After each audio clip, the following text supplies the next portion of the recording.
Today we'll be answering a little bit of questions that were arisen from the stream on the Pan Elsewhere event, as well as the farming of those monster mass pages. There was a lot of questions about how the achievements and everything kind of tie into both of those things, so I thought, well, we'll just make more of an all-encompassing video on achievements and some more of the cool things that they can do, starting with a quick addendum from the Dragon Guard Operative achievement. Because according to the wiki, you actually do not have to get the operative, you only have to get the reforging of the Dragon Guard achievement, and then you're able to take the quest upstairs, which will basically give you then access to the Dragon Realm. It's called the Bits, the Good Bits. This is apparently becomes accessible to you once you complete 20, and you do not have to do the full 30. Now that is per the wiki and what some of you guys were saying.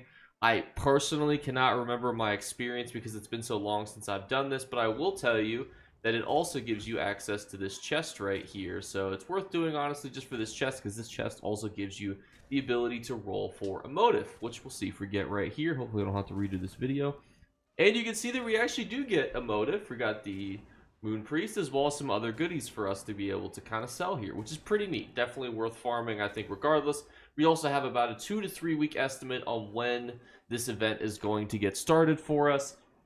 But the other big piece that I think is confusing people was the hard mode achievements and how that ties to monster mask farming. Also, I think there was a lot of confusion too as to how do you know which monster mask you can be farming right now. So let me answer that first question first. So you can see right here in wardrobe. Usually it's in featured. For some reason, the weapon styles are not always there, but you're looking for the arms pack. This is for Kajolnirs, so this is the set that's tied to the Kajolnirs monster mask, and basically this is the farm that you guys are able to do. So then what happens next, you might be wondering. Well, pretend it's any dungeon. We can make it even simpler. Pretend it's Fungal Grotto 1, right? You want to farm the Fungal Grotto 1 mask when it's in the Crown Store. Let's say the Fungal Grotto 1 arms pack is in the Crown Store, right? What do you need to do to get the most amount of odds? So there's 3 tiers of odds for this. There's normal completion, which will give you a very, very low chance of getting the outfit style mask. There's completing it on veteran traditionally, which will give you an okay chance to get it, not very high. And then there's the third highest, and that is if you have the veteran hard mode clear, you can then have the highest chance to roll for this monster mask. Right now it's just Kajolnir, so you would have to use this, the only set that you're able to roll for the monster mask for this rotates. In 12 days, I believe it will go to then Darkshade Caverns 2. But what I think a lot of people get confused about is this doesn't require you to then also have to do it every single time on hard mode. It's actually just seeing if you have that achievement, then it will give you that maximum roll for those items. So that's kind of the confusion that I think that there was a lot of, and I think it's just a great way to kind of highlight how these achievements kind of play into one another, as well as the rewards that you can do, because the most valuable motives in the game are a lot of times from those opal or those normal style masks. We'll talk about opal when we go into our next Undaunted event, which I believe will be about the middle of the year, because that's a similar process to get those opal pages for the masks. But traditionally, while we're waiting in the meantime, we're able to get the traditional monster masks, and a lot of them were worth like obscene amounts of money, some of which can be worth, you know, upwards of 10 million gold on console and upwards of 16 to 26 million gold on PC. Looking at you, White Gold Tower.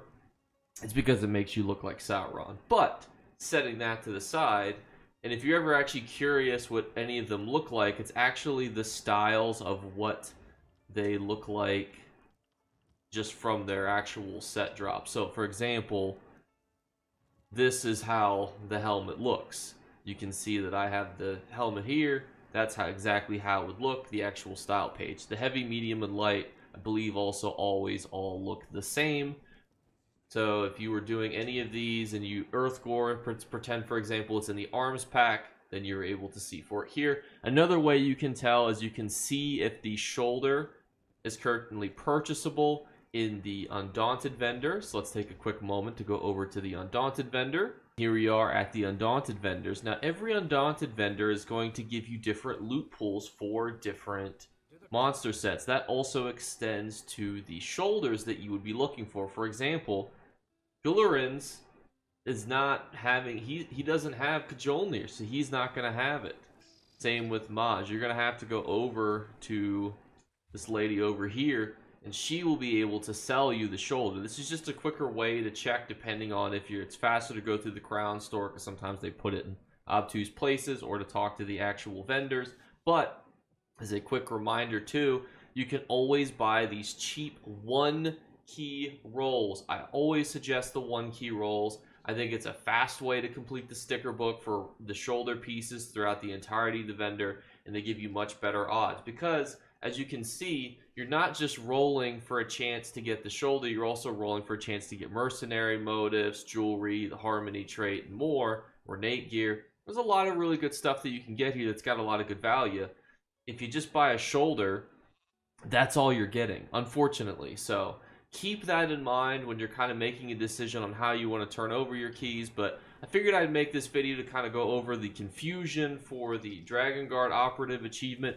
It could also very well be different between console and PC. It could have been something that was intentionally originally to be 30 and then became 20, because I believe that to get the realm I had to do all 30, and it was only the people on PC that were having the issue saying no, it's only that you have to get 20 of them. So there's a very good chance that it could be different, but once you've unlocked the Good Bits quest, then you're definitely able to get Riem, and you'll also know because when you start killing dragons, you'll get Riem. I do apologize that there's just so much random confusion about that on the wiki page and between, you know, the different consoles. So hopefully that clears that up, and hopefully this opens up a new money-making guide for you, because a lot of people don't like farming dungeons, so being able to roll for things that are worth $500,000 to millions of gold is a pretty fun way to run dungeons. I think it gives you something that's good to sell, and it gives you something that's really fun to do. And as we're wrapping up the video, my cat is going to make her presence finally known so that you guys can all see her here, even though it's just her tail. So I will thank you guys again for watching. Let me know what you guys want for the next videos that we are working on in the future here. We got a whole weekend to comment. I'll be making the Golden Vendor video later out when the Golden Vendor video comes out. And we'll see you then. It's going to be a day of double videos, but hopefully the algorithm doesn't kill me. Remember to leave a comments below, as you'll be entered into the giveaway. You're the giveaway winners from this past giveaway. And to be entered, all you have to do is leave a comment, and subscribers have an extra drawing. So let me know what you guys think, and I'll talk to you later. Bye, guys. You better remember to like and subscribe to Jake Clips. Or you should. I might have to pluck your eyes if you don't. Or, better yet, I'll skip rope with your entrails. Do it now. Subscribe. Ta-ta. Off with you.